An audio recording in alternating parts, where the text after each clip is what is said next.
भाई राज सिंह जी चौधरी, समस्त साथी मेरे जो उनके साथ मंच पे विराजे हुए हैं, मेरी प्रदेश कार्यकारिणी के साथी, जिला अध्यक्ष, ब्लॉक कार्यकारिणी तक के साथी, इस मंच पे हमारे भविष्य के निर्माण में अपने प्राणों की आहुति देने के लिए अग्रिम पंक्ति में इस मंच पे विराजे हुए हैं।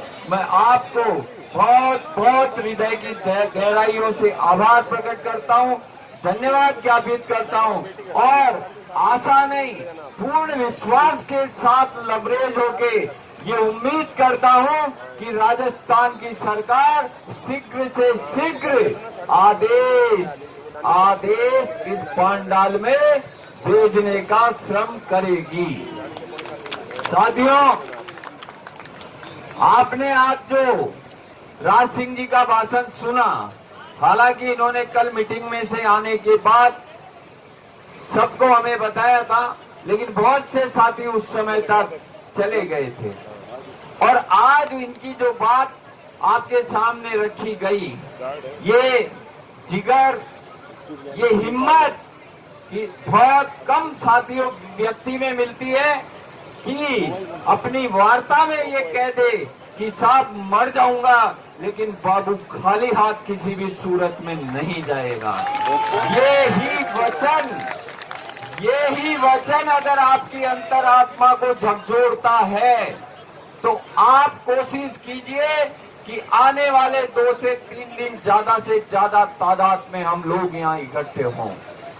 हालांकि आपकी संख्या कोई कम नहीं है, आपने पूरी बाजी जान की लगा रखी है और आपने पूरे इस पड़ाव को पूरी तरह सफल करने में अपने आप को झोंक रखा है।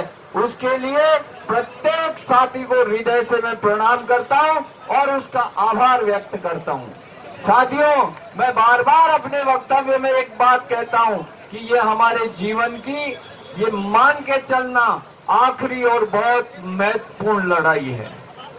आपने देखा होगा, अभी मुझे कोई साथी बता रहा था, कोई 2-4 सरफिरे लोग हैं जो न्यूज चैनल की ब्रेकिंग न्यूज बना के और वो चला देते हैं कि साहब 3600 विलोपित हो रही है, 2800 विलोपित हो रही है, माननीय मुख्यमंत्री जी ने कह दिया है, ये है वो है।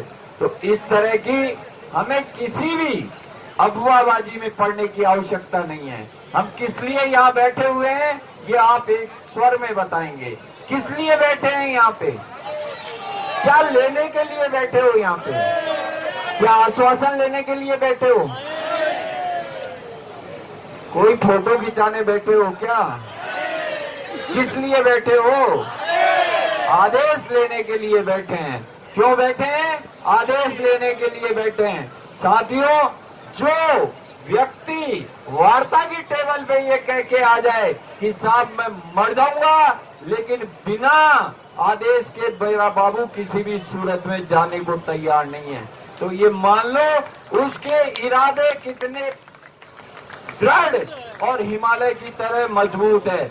मजबूती की आवश्यकता है हम सब में, अपने आप को उस दृढ़ इच्छा शक्ति को प्रबल तरीके से स्थापित करने की, जिसमें आप सभी लोग पूरी ऊर्जा और पूरी ताकत से लगे हुए हो। साथियों, ये मान के चलना, विजय तो आपकी होनी तय है, इसमें कोई अतिशयोक्ति नहीं है।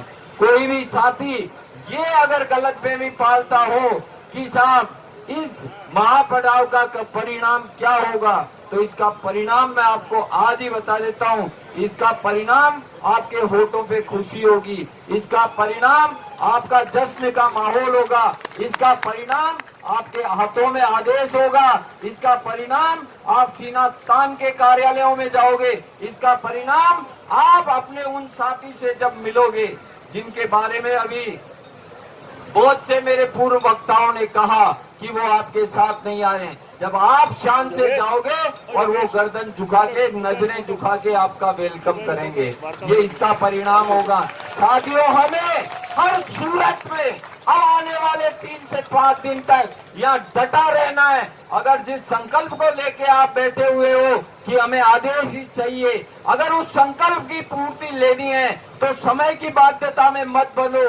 पूरी ताकत, जिस तरह अपने आप को राज सिंह ने मौत के लिए झोंक दिया, उसी तरह आप अपनी पूरी ताकत, हो सकता है 5 से बात करोगे 1 आएगा, 5 से 10 से बात करोगे 2 आएंगे, तो कोशिश पूरी ताकत करके हमें ज्यादा से ज्यादा संख्या में, हमें पांडाल बढ़ाना पड़े हम बढ़ा लेंगे, कूलर बढ़ाने पड़े बढ़ा लेंगे। इस कूलर का आनंद आप सबको आ रहा है क्या? राहत मिली कुछ? देखो राहत इतनी मिली कि पांडाल सुबह से अभी 5:30 बज गई, कितनी बज 6 बज गई, 6 बज गई, और आप पीछे देखो आपके कोई भी साथी बाहर चाय पीने जाना नहीं चाहता है, मतलब चाय भी भूल गए, इतना आराम मिल गया। तो इसके लिए देखो हमारे यतेंद्र जी को आपको धन्यवाद देना पड़ेगा। एक बार यतेंद्र जी के लिए ताली बजा दो। और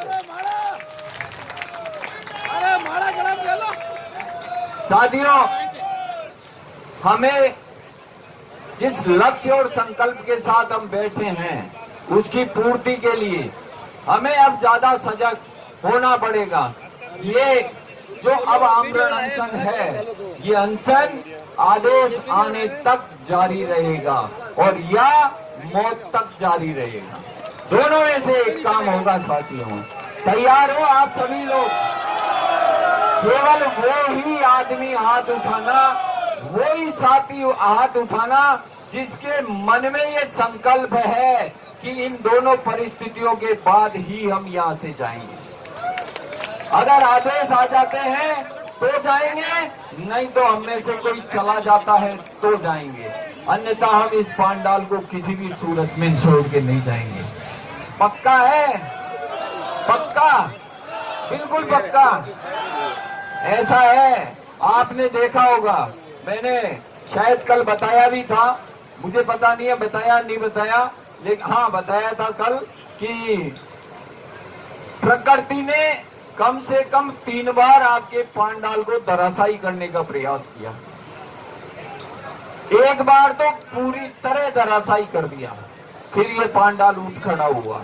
किसकी बदौलत? आप सब की बदौलत।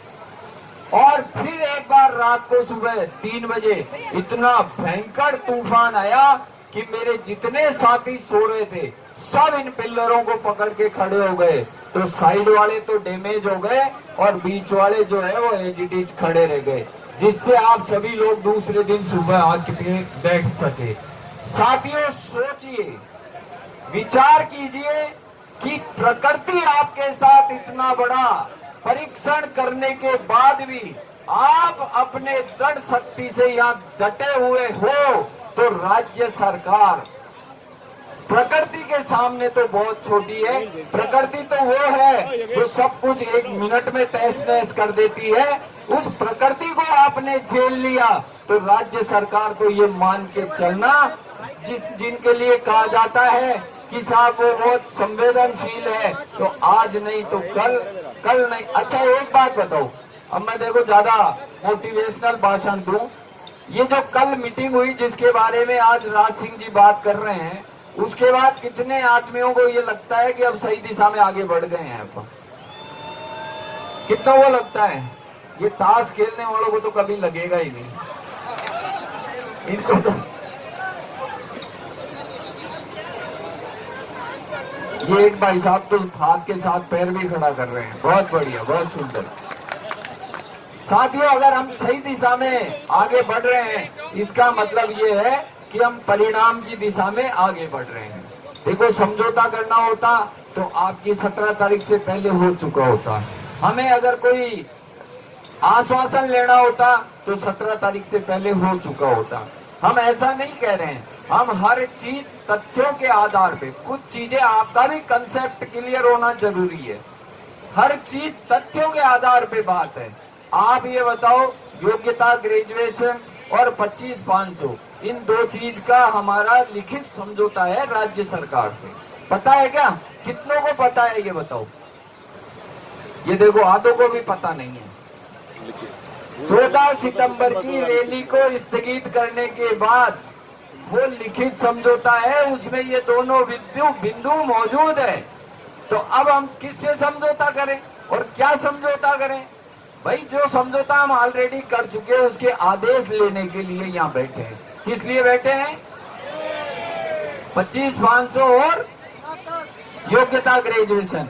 अब हमारा बिंदु आया कि बीच की ग्रेड पे खत्म करो। क्यों करो?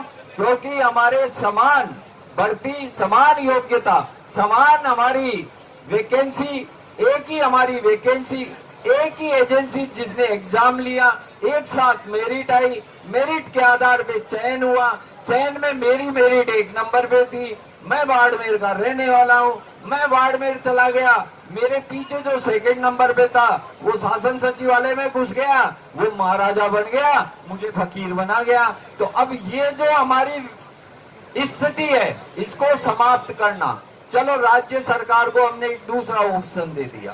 क्या दे दिया? कि चलो साहब आप ये कहते हो कि साहब ये बहुत बड़े लोग हैं, बड़े घराने के हैं, इनके बराबर नहीं कर सकते, तो कोई बात नहीं है, हमारे बाहर वाले हैं, आपके ग्राम सेवक है, पटवारी है, ये आपके कृषि पर्यवेक्षक है, इनको प्रथम पदोन्नति पर ग्रेड पे 2800 की जगह सीधे 3600 दी जाती है। या तो उनके बराबर दे दो या इनके बराबर दे दो, सरकार आपके जो बढ़िया लगे उसके बराबर दे दो। सही है ना? तो हम किस लिए बैठे हैं? न्याय के लिए बैठे हैं। और ये न्याय चाहे मर जाए लेकिन लेके ही जाएंगे। कोई कंफ्यूजन है क्या किसी के? ये संस्कृत वालों के कंफ्यूजन लगा थोड़ा सा, नहीं है? चलो ठीक है, अब ज्यादा जोश में आ गए। नाम लेते ही तो जोश में आ जाते हो, लेकिन मेरे को ध्यान सारा रहता है, मैं हर जिले में घूम के आके आपके पास ही आता हूँ, है ना? इसलिए साथियों पूरी ताकत से डटे रहो और आज जो आपने उत्साह दिखाया है इस उत्साह को मेंटेन रखो और ये मान के चलना, ये तय मान के चलना, आप इतिहास बनाने जा रहे हो, आप एक ऐसे भविष्य की नींव रखने जा रहे हो जिस भविष्य के बारे में अभी आपको खुद को परिकल्पना नहीं है। जिस दिन आदेश आ जाएंगे उस दिन उस बात पे मैं विस्तृत आपसे चर्चा करूंगा और मैं आपको डिटेल में बताऊंगा कि आपने क्या किया है। अभी मैं जब तक आदेश हमारे हाथ में नहीं आते हैं तब तक मैं कुछ नहीं बोलूंगा। साथियों ये मान के चलना, जैसा राज सिंह जी ने कहा कि साहब ये हो जाता है तो आप इसके लिए आंदोलन करोगे, तो साहब बाबू इतना भी एहसान फरामोश नहीं है। जो देगा उसको हम दोनों खंडों पे बिठा के उसके जय जयकार पूरे राजस्थान में लगाएंगे। लगाएंगे कि नहीं लगाएंगे? कितने आदमी है लगाएंगे? जो हमें अगर देगा और जो हमारा भविष्य बदलेगा उसको हम दोनों खंडों में बिठा के पूरे राजस्थान में जिंदाबाद के नारे लगाएंगे, उसकी जय जयकार करेंगे। हम नुगरे थोड़ी ना है, हम नुगरे नहीं है। हम तो इतने कष्ट झेलने के बाद भी हमारे जो आदेश हमारे हाथ में दिए जाते हैं उसके बाद भी हम सबका आभार प्रकट करेंगे, सबको धन्यवाद देंगे और सबके प्रति विनम्रता जाहिर करेंगे और सबको हम हृदय से प्रेम करेंगे। लेकिन जितनी ज्यादा देरी होगी, जितनी ज्यादा राज्य सरकार देरी करेगी, उतना धीरे धीरे खटास फिर पनपने ही लग जाता है। इसलिए मेरा आप सबके माध्यम से, इस मंच के माध्यम से राज्य सरकार से ये निवेदन है कि अब बहुत देर हो चुकी है और अब समय आ गया है कि इस बाबू की पीड़ा को आदेश के रूप में हर कर इस चिपरापत के मैदान में भिजवाइए, जिससे ये हंसता मुस्कुराता अपने घरों की ओर लौटे। और साथियों ये तय मान के चलना, ये आपका आंदोलन किसी भी सूरत में अगर किसी भी साथी के दिमाग में, बहुत से साथी जब मैं रात को इधर उधर घूमता हूँ तो भाई साहब अब बताओ अब क्या होगा, जो होगा वो प्रदेश अध्यक्ष राज सिंह चौधरी ने स्पष्ट रूप से आपको बता दिया। हमारी एक दौर की मीटिंग हो गई, अब सरकार आज बुलाती है, शाम को बुलाती है, कल बुलाती है, परसों बुलाती है। अब निर्णायक दौर की वार्ता होगी और वार्ता के बाद में परिणाम आपके सामने होगा। साथियों परिणाम लेके ही यहाँ से जाना है। एक बार मेरी आवाज में आवाज पूरी ताकत से मिला देना कि बाबू बाबू भाई भाई, बाबू बाबू भाई भाई, लेके रहेंगे, भाई भाई, लेके रहेंगे। भाई भाई, मुख्यमंत्री जी सुनो पुकार, बाबू आया आपके द्वार, मुख्यमंत्री जी सुनो पुकार। बाबू आया आपके द्वार। एक एक बार पुनः मंचासीन सभी साथियों का हृदय से बहुत बहुत आभार, धन्यवाद, आप सबको प्रणाम।